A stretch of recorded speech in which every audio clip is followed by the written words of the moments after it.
Okay guys, so welcome back to the second part of the video. So we just resolved the Union event phase. Next is the Union action phase. So for each foremost counter on each attack track, we're going to roll 1d6. 1 to 4 will be a move, 5 to 6 will be a volley. However, 5th Maryland is going to take an automatic crouch and reform, which I'll explain in a second. 14th Connecticut may charge the position here. So if we roll 1d6 and get a 1 to 4, we repeat the process. Another consecutive 1 to 4 result will indicate a charge, which I'll explain if that's what comes up. So 14th Connecticut. Okay, we get a 1. So there is a possibility of a charge. So again, 1 to 4 on the second die will be a charge. 5 to 6 will be a volley. And we get a 4. Okay, so we're now going to resolve a charge. So we're going to roll 1d6 plus the cohesion for 14th Connecticut, 1d6 plus 5 for the second North Carolina. If the Union wins, they will inflict one hit on the Confederates, and the Confederates will inflict one hit on them. If the Union loses, or if it's a draw, the Union will suffer one hit. So 1d6 plus 2 cohesion, and they get an 8. So actually there's a chance the North Carolina might get charged here. Okay, so second North Carolina, d6 plus 5, and we get a 3. Okay, so they're equal. Okay, so remember, if it's equal, the Union loses. So 14th Connecticut has its cohesion reduced from 2 down to 1, meaning that unless the cohesion goes up to 2 again in the next turn, they will resolve crouch and reform, which we'll see with this counter here.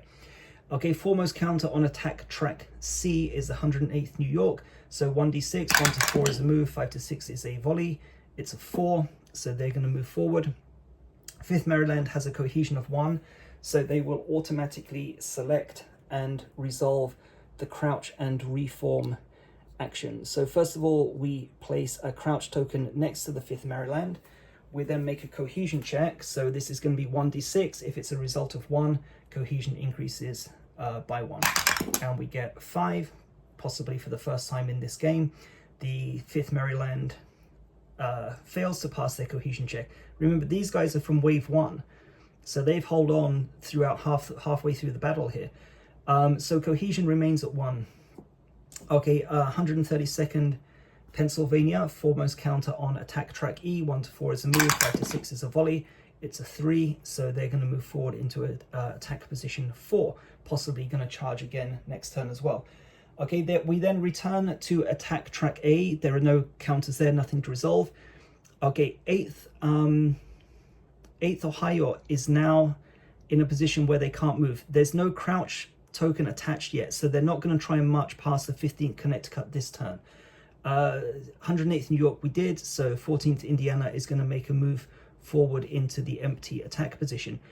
Okay, so here we're going to do something that I don't think we've seen this turn. The 130th Pennsylvania is going to attempt to march past or through or past the 5th Maryland.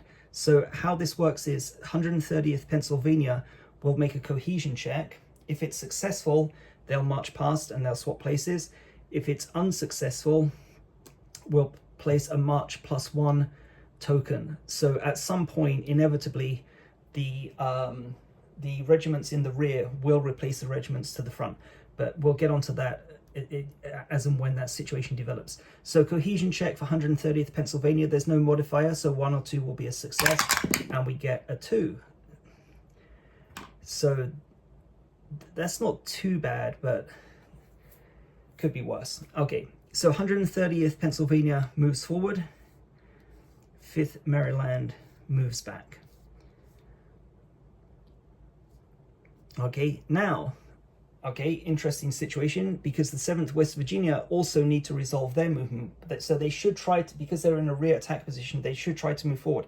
So 7th West Virginia are also going to make a cohesion check to see if they will march past the 5th Maryland. And now you're starting to see, like maybe a couple of turns ago, I was talking about the dangers of having these wave 1 and wave 2 counters so far advanced, because now these other stronger regiments are coming through that haven't taken any hits.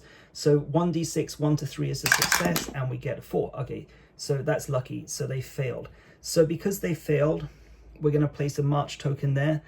next to the 7th West Virginia. This will mean that if the situation doesn't change in turn 12, the next turn when the 7th West Virginia try to march past, they will receive a +1 modifier to the cohesion check. So they'll be rolling 1 to 4 to march past the 5th Maryland.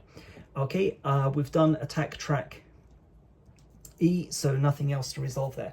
So that concludes the Union action phase. Okay, remove exposed tokens. There are no exposed tokens, but I think I'm definitely going to start to have to use exposed fire now.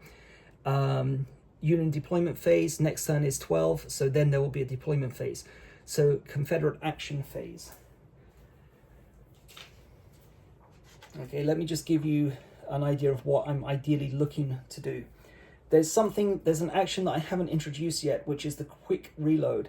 So we'll see if I can use it, but quick reload will potentially give the 2nd North Carolina the chance to reload and fire in the same turn, because I really want to get rid of the 14th Connecticut here. Exposed fire as well, I'm going to have to start taking risks. Let me just clarify that.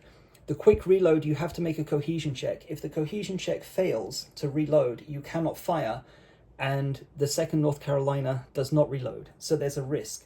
Exposed fire is the same thing. Although I get a +1 bonus, the Union also get a +1 bonus, but the situation is becoming a bit dire now, so I'm going to have to start taking some risks. So anyway, let's see what we get. So 4 Confederate action dice, 1, 2, 3, 4, 5, 6. Assign each dice to a column. Choose one of the actions available. And would you believe it? It's another 1. So 1 straight away is discounted. There's no action available for that. Then I got a 3, a 4, and a 5.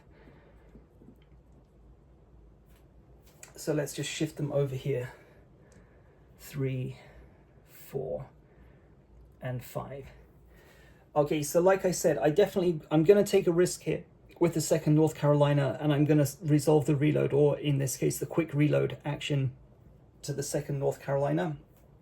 I want to use exposed fire here, so I'm going to use that fire there, and then I'm going to reload the 14th North Carolina. Okay, so the 1 is discounted, the 5 is an automatic resolution, so 14th North Carolina goes upright, meaningful value is reduced from 4 down to 3. Okay, which one should we do next? Let's do the fire. So we're going to have 14th North Carolina use exposed fire. So like I just said, this is going to give a +1 bonus, but it's also going to give a +1 bonus to any Union counter that attacks the 4th North Carolina. So let's just go through the modifiers. So there's no smoke, range is +1, exposed is +1. So actually we've got a total, actually we don't need to use it, do we? Okay, scrap that. We're just going to do the fire. Okay, that's good news. Okay, so it's going to, oh no, the cohesion's 4. No, not taking any risks here.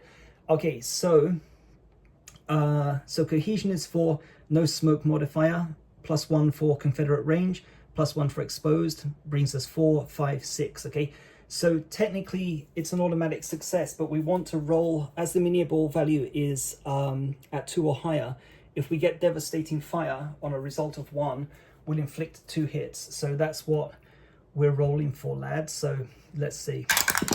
Nope, close, but not quite. Okay, so it's a 2, but, you know, not so bad. Okay, so first of all, 14th North Carolina is turned 90 degrees. Miniable value is reduced from 4 down to 3, and we inflict 1 hit on the 130th Pennsylvania. Okay, that does mean that in the following turn, if it can't regain its cohesion, it will resolve crouch and reform automatically. So not the end of the world. Next, okay, so this is the big one. So we resolve the fire 1. Okay, so this is going to be reload. Okay, but we're going to use quick reload. Okay, so we're going to make a cohesion check first of all. If the cohesion check is successful, the unit will reload and it can then resolve an attack. Okay, so 2nd North Carolina cohesion is 5, so 1, 2, 3, there are no modifiers. 1, 2, 3, 4, 5 is a success, and we get, oh, that was close again. Okay, so 5, but it's a success. So 2nd North Carolina is turned, miniable value drops down to 2. Okay, and 2nd North Carolina can now resolve a volley in the same turn. So again, let's go through the modifiers. No smoke, +1 for range, 5. So it's an automatic success, but again, we're going to roll 1d6. Well, we have to roll 1d6 for devastating fire because there's a miniable value of 2 or higher. So we get a 3. That's a hit, and that's enough to finally destroy the 14th Connecticut. So they go over here. So actually, probably the most successful turn 11, and that's actually the first time I think things have worked out the way that I actually wanted them to. So 2nd North Carolina did resolve fire. So again, it is turned 90 degrees again, meaning it will have to reload in the next turn. And you can see the ammunition is going to start getting low here for the 2nd North Carolina. Okay, so that was a very successful Confederate action phase. We move on to the end of turn phase. There's no smoke token to remove. At this point, if a crouch token was attached to a Union regiment with a cohesion of 2, then we would remove it, but cohesion is 1, so the crouch token remains attached. We would also remove the march token at this point if the Union regiment had successfully moved forward, which it didn't. We didn't resolve that. So that concludes the end of turn phase, and that concludes turn 11. Let's just mark that off. Turn 12 is going to be a big one because the final Union wave will be arriving. These are the heavy hitters, but we'll go into that in the next video. So thanks a lot for watching, guys, and I'll see you in the next one.